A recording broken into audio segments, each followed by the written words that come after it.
یزید نے اپنے محل نمبر 2 ہمیں دمشق کی جامع مسجد میں خطبہ دینے کا اہتمام کیا جائے اور حضرت امام حسین رضی اللہ تعالیٰ عنہ آپ کا سر مبارک اور آپ کے دیگر رفقا کا جانثاران کربلا کا شہیدوں کا سر مبارک میں دیا جائے۔ اور نمبر 3 اگر تم کہتے ہو کہ میں نے تو نہیں مروایا یا نہیں شہید کروایا، یہ تو ابن زیاد کا کام تھا، تو پھر حضرت امام حسین رضی اللہ تعالیٰ عنہ اور آپ کے دیگر ساتھیوں کے قاتلوں کو واصل جہنم کیا جائے، قرار واقع سزا دی جائے۔ تو یزید نے کہا کہ 2 باتیں جو ہے وہ میں مان لوں گا، خطبے کے لیے بھی آپ کو موقع دیتا ہوں دمشق کی جامع مسجد میں، اور آپ کو باحفاظت شہداء کے مبارک سروں کے ساتھ مدینہ طیبہ میں بھی، اور تیسرا میرے اختیار میں نہیں، وقت کا حکمران و بادشاہ ہو اور جنہوں نے ظلم و ستم کے پہاڑ ڈھائے ان کو واصل جہنم کرنے کا اختیار اس کے پاس نہ ہو، یہ ممکن نہیں۔ لیکن ایک سیاسی بیان تھا لوگوں کی حمایت کے لیے کہ میں اس جرم میں شامل نہیں ہوں، لوگوں کو یہ باور کروانا چاہ رہے ہیں۔ اور دوسرا قول، دوسری سیرت کہ حضرت ابن کثیر نے جس میں لکھا کہ حضرت زینب رضی اللہ تعالیٰ عنہ کو بلوایا گیا، حضرت زینب نے بھی یہی مطالبات کیے، 300 فوجیوں کی قیادت میں صحابی رسول نعمان بن بشیر رضی اللہ تعالیٰ عنہ، ان کی قیادت میں 300 فوجی سپاہی اور اعزاز کے ساتھ اکرام کے ساتھ سواریوں کا انتظام کیا گیا، سید زادیوں کو احترام اور اکرام کے ساتھ بٹھایا گیا، حکومتی نگرانی کے اندر مدینہ طیبہ کے لیے روانہ کی تیاری کی۔ جب محل سے باہر نکالا، سیرت نگاروں نے لکھا ہے کہ بہت سی رقم یزید حضرت زینب کی بارگاہ میں لے کے آیا۔ حضرت زینب نے فرمایا اس کو واپس لے جائیں، نہیں، بلکہ یہاں تک کہ بڑا اصرار کیا، پر حضرت زینب نے نہیں، کچھ بھی نہیں۔ اور دوسرا، صحابہ اکرام کی موجودگی میں اور 300 سپاہیوں کی نگرانی میں جو ہے وہ یہ قافلہ دمشق سے نکلا تو لوگوں نے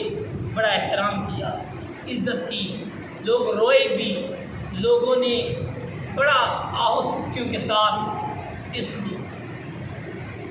غازیان اور شہداء کے قافلے کو روانہ کیا۔ یہ قافلہ دمشق سے چلتا ہوا دوبارہ کربلا کی زمین پر پہنچا اور پھر 3 دن تک یہ کربلا میں پڑا۔ اتنی دیر میں مدینہ طیبہ سے صحابہ اکرام کا قافلہ بھی تشریف لیا کربلا کی سرزمین پر، اور مقامی بستی والے جنہوں نے ان شہداء کے جسد خاکی کو تدفین دی تھی، دفن کیا تھا، وہ لوگ بھی آ گئے، اور 3 دن تک ایک ایک شہید کی قبر پر جا کر جو ہے وہ نذرانہ عقیدت پیش کیا گیا، سلام عقیدت پیش کیا گیا، اور ان کی جوانیوں پر سلامی پیش کی گئی کہ آج نانے کا دین بچایا۔ پھر یہ قافلہ وہاں سے روانہ ہوا، سید زادیاں اور خاندان رسول صلی اللہ علیہ وسلم سے ایک ہی شہزادہ مدینہ طیبہ کی سرزمین پر پہنچے۔ صحابہ اکرام وہاں پر آہو قطار رو رہے اور استقبال بھی کیا، ایک ایک کو گلے لگا کر روئے، اور یہ قافلہ سیدھا روضہ رسول صلی اللہ علیہ وسلم پر حاضر ہو گیا، اور حضور علیہ السلام کی بارگاہ میں روضہ رسول صلی اللہ علیہ وسلم کی چوکھٹ کے ساتھ لپٹ کر آہو سسکیوں کے ساتھ شہیدوں کا ایک ایک قصہ بیان کیا گیا، اور بتایا گیا کہ نانا جان، آپ کے دین کی سربلندی کے لیے یہ قافلہ اپنا سب کچھ لٹا کے آج پھر طیبہ کی سرزمین میں حاصل کیا۔ اتنی دیر میں حضرت سغرا بھی آ گئی، پوچھا میرے بابا کہاں ہیں؟ بتایا گیا کہ آپ کے بابا اپنے نانا کے دین کی سربلندی کے لیے اپنے وعدے کو پورا کر چکے۔ بہرحال اس وقت حضرت امام زین العابدین جن کی عمر مبارک 14.5 سال تھی، آپ نے صحابہ اکرام کے مجمع میں بیٹھ کر صحابہ اکرام نے فرمایا کہ آپ حکم کرم فرمائیں ہم آپ کی قیادت میں، کیونکہ خاندان رسول صلی اللہ علیہ وسلم سے ایک سید زین العابدین موجود ہیں، یا امام حسن مصنع موجود ہیں، جعفر طیار یہ موجود ہیں، تو فرمایا کہ حضرت زین العابدین کی قیادت میں اب صحابہ اکرام کے لیے اگلا لاہ عمل کیا ہوگا۔ گورنر مدینہ بھی تشریف لے آئے،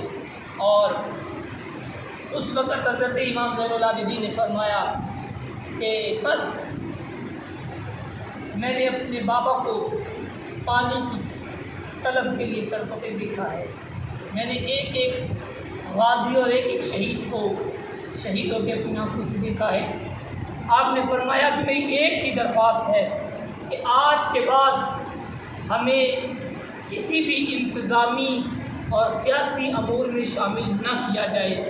ہم اپنی زندگی باوقار اور احسن طریقے سے گزارنا چاہتے ہیں۔ سیرت نگاروں نے لکھا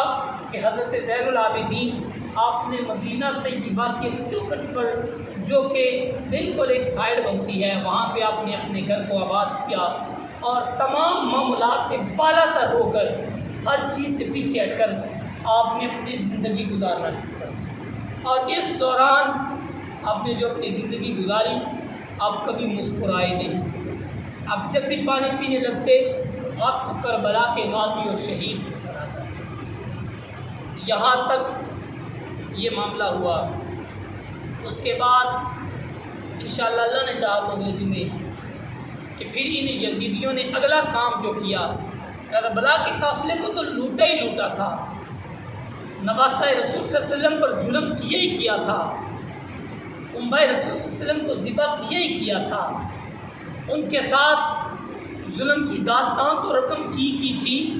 اس کے بعد ان یزیدیوں نے،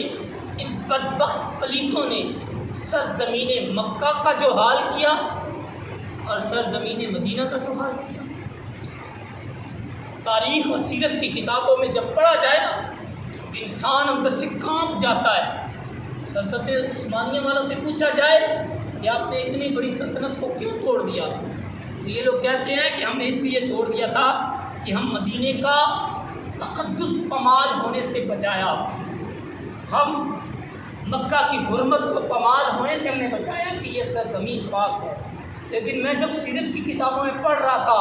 کہ معاذ اللہ انہوں نے خانہ کعبہ کے اندر گھوڑے باندھے، معاذ اللہ ان یزیدیوں نے صحابہ، پورے صحابہ اکرام کو شہید کیا، معاذ اللہ انہوں نے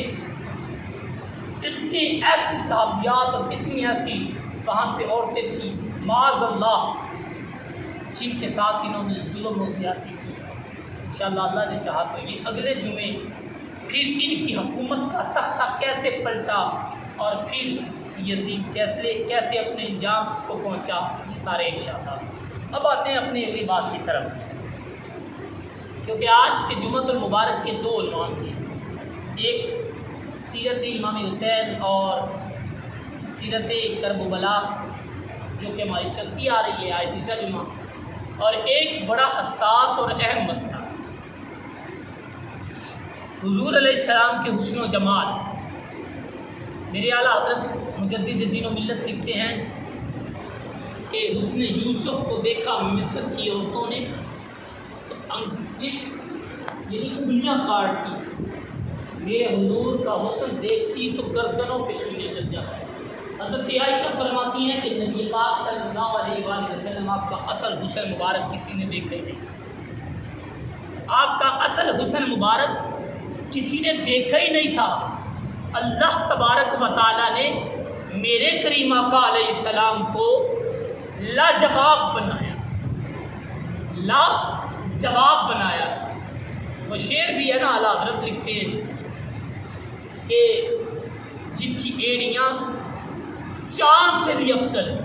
ابھی بات تو ایڑیوں کی ہو رہی ہے، تو رخسار کا عالم کیا ہوگا،